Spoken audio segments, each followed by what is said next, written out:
But Sarah, let's talk a little bit about triggers and trauma. There we are. And how triggers live in the body and what can betrayed partners do in those moments when that overwhelm is really hitting them. Yeah, yeah, absolutely we can. So yes, and I'm sure, I'm a betrayed partner. So I'm coming from, as Beth mentioned and Doug mentioned, I'm coming from lived experience.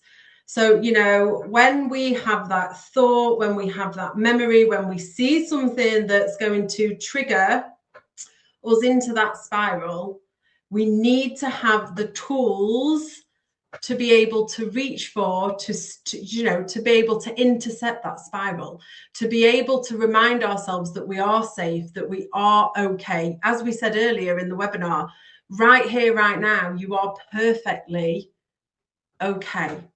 So just being able to navigate that is so empowering. So those triggers, they might feel like tension in the chest, they might feel like a tight throat, they might feel like shoulders up here.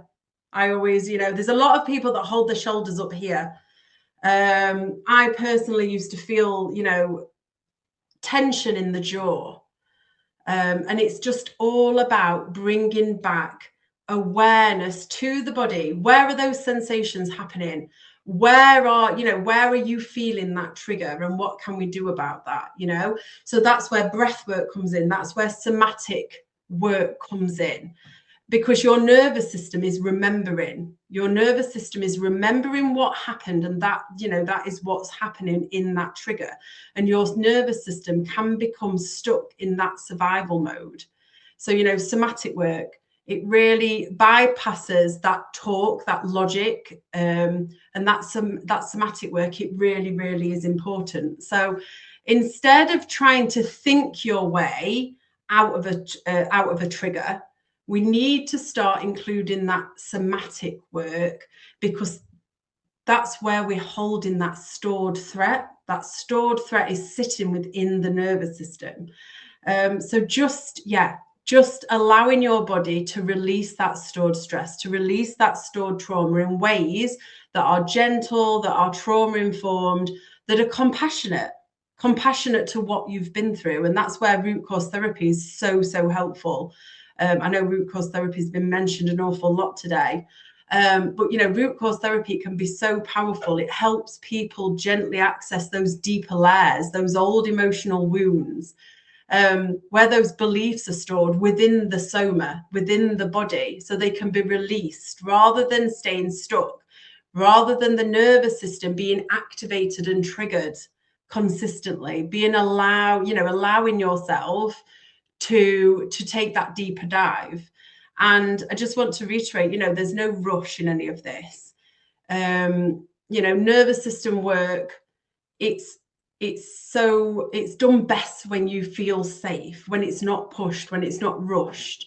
Coming back to that slow, that pause, taking that breath.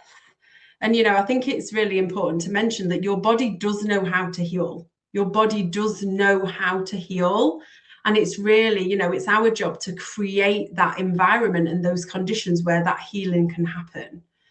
But yeah, just understanding your body's responses makes it make sense, allows you, to just understand what is happening is so empowering. Does that hit Yeah, on? Yeah. absolutely.